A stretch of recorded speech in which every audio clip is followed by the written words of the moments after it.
ce temps-là, Jésus disait à ses disciples, « Je suis venu apporter un feu sur la terre, et comme je voudrais qu'il soit déjà allumé, je dois recevoir un baptême, et quelle angoisse est la mienne jusqu'à ce qu'il soit accompli. Pensez-vous que je sois venu mettre la paix sur la terre? Non, je vous le dis, mais bien plutôt la division. Car désormais, 5 personnes de la même famille seront divisées, 3 contre 2 et 2 contre 3. Ils se diviseront, le père contre le fils et le fils contre le père, la mère contre la fille et la fille contre la belle-mère, la belle-mère contre la belle-fille et la belle-fille contre la belle-mère. Acclamons la parole de Dieu. Seigneur Jésus.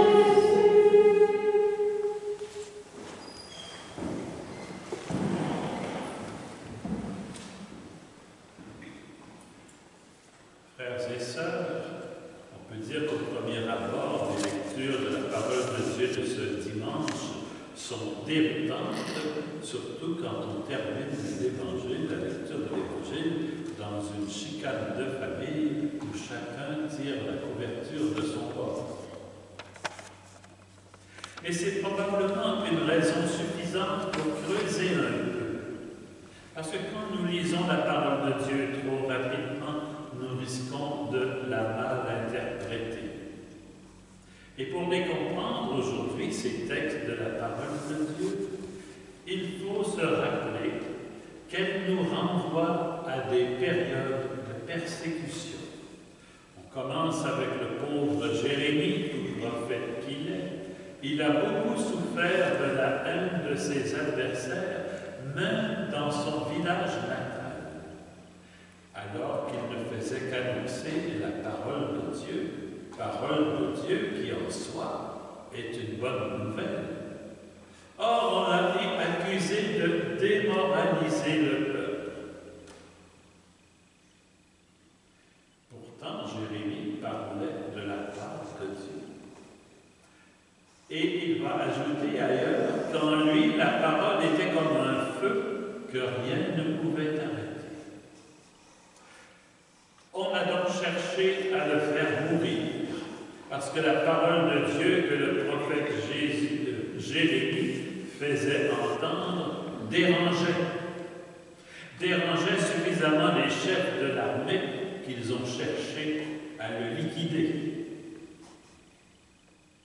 Et on peut dire aussi que c'est monnaie courante encore aujourd'hui dans bien des pays, liquider les personnes qui nous dérangent. C'est la raison première pourquoi il existe autant d'armes à feu. Mais dans notre texte d'aujourd'hui, Jérémie sera sauvé et retiré de la citerne dans laquelle il s'enfonçait grâce à un étranger, un Éthiopien.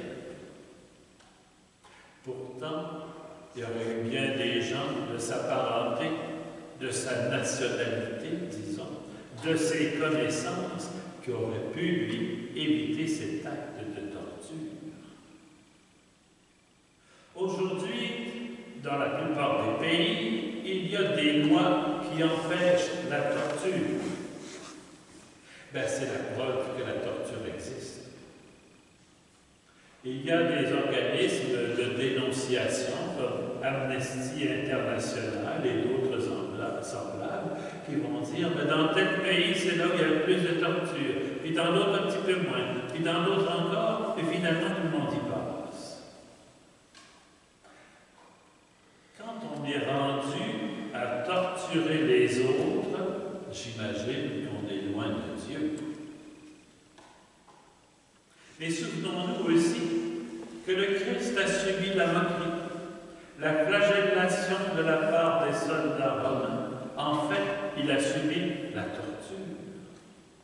Il était de la sorte le frère de toutes les personnes qui ont été torturées par les autorités quelconques au cours de l'histoire de l'humanité. On a fait taire des gens parce qu'on ne voulait pas entendre la vérité qu'ils proclamaient. C'est pas nécessaire de dresser la liste de tous les pays où la torture est manifeste. La Russie, l'Irak, l'Algérie, Guantanamo, cette fameuse prison dans les Caraïbes, Nicaragua, Honduras, Nigeria, combien d'autres pays? Ce récit de la vie de Jérémie nous renvoie aux mœurs des temps anciens, mais aussi aux mœurs d'aujourd'hui. Nous voyons bien qu'aujourd'hui, ce n'est pas mieux. De nombreux chrétiens subissent les pires horreurs à cause de leur foi en Jésus-Christ. Mais comme Jérémie et bien d'autres, rien ne peut les détourner de cette foi qui les habite. Ils ont compris que le Christ est le chemin, la vérité et la vie. Lui seul a les paroles de la vie éternelle.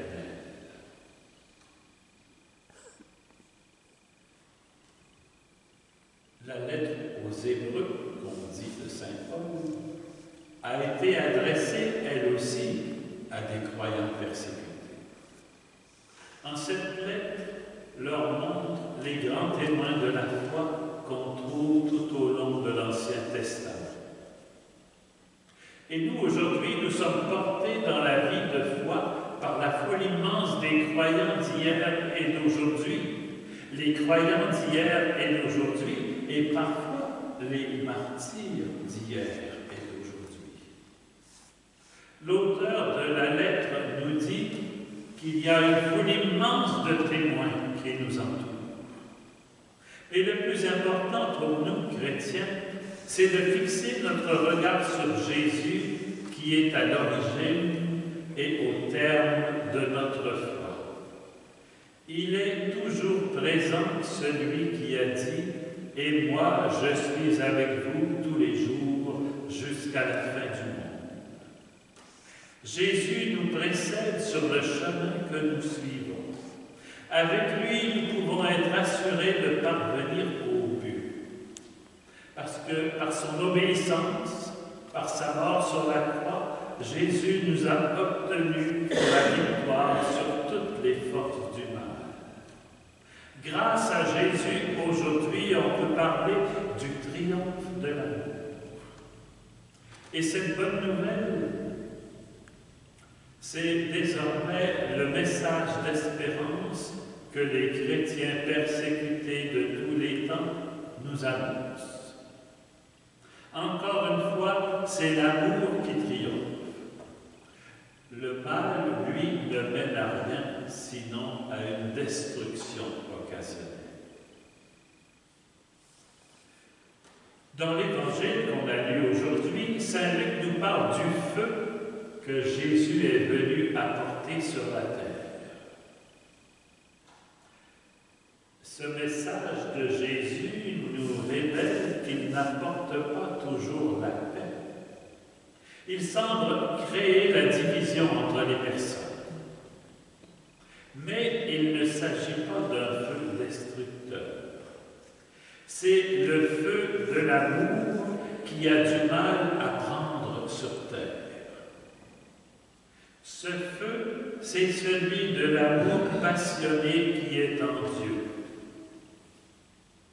Quand saint Jean écrit, pas saint Jean, mais saint Luc écrit son évangile, il mesure les conséquences de l'annonce de la bonne nouvelle aussi bien dans le monde juif que dans le monde païen.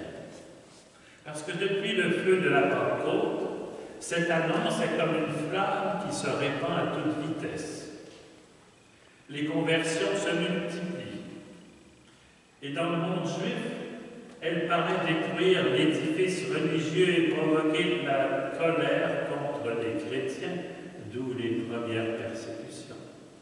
Dans le monde païen, elle est considérée comme une contagion déraisonnable Et dans les deux cas, ça se vérifie par les persécutions qui en sont la conséquence.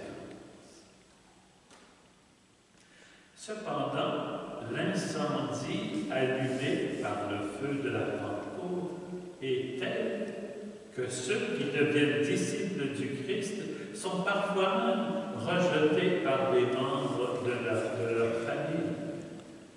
Chacun a pour ennemi les gens de sa maison.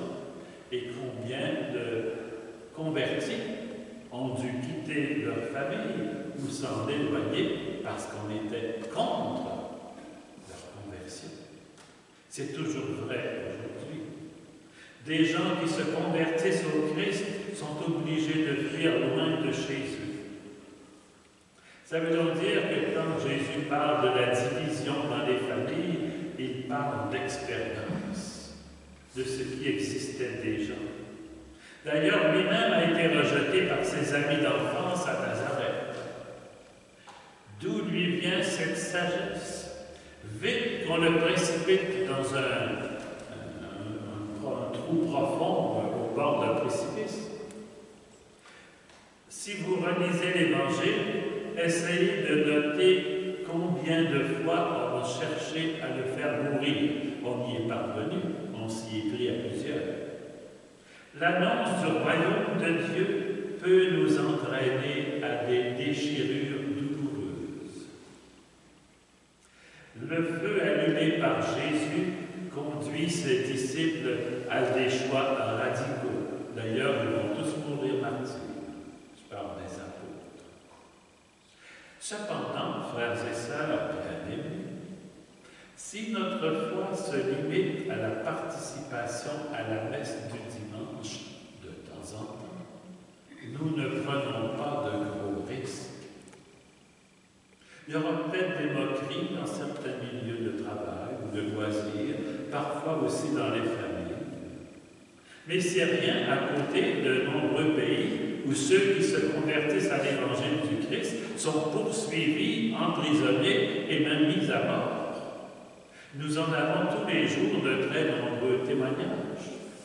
Le Nigeria est le champion compteur dans la persécution des chrétiens de nos jours. Tous ces hommes et toutes ces femmes, et même parfois des enfants qui sont morts à cause de leur foi au Christ, nous interpellent. Qu'avez-vous fait de votre foi? Qu'avez-vous fait de votre baptême?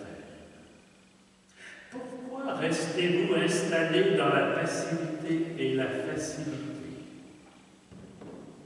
Vis-à-vis de Jésus, il n'y a pas de compromis possible.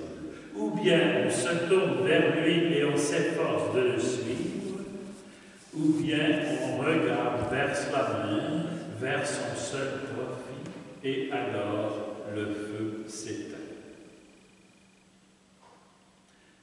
Pour accomplir sa mission, l'Église a besoin de chrétiens vraiment passionnés de cet amour qui est en Dieu. François Mauriac disait « Si vous êtes un disciple du Christ, beaucoup se réchaufferont à ce feu. Mais les jours où vous ne brûlerez pas au feu de l'Esprit, eh bien, d'autres mourront de froid. » Certains ouvrages ne résistent pas au feu de l'Esprit, tels ceux construits avec la paille du paraître, ou le mensonge pour acquérir le pouvoir, ou l'injustice pour acquérir des biens. Par contre, d'autres sont transfigurés parce que bâtis avec ces pierres précieuses que sont la prière, l'amour, la bienveillance, le partage.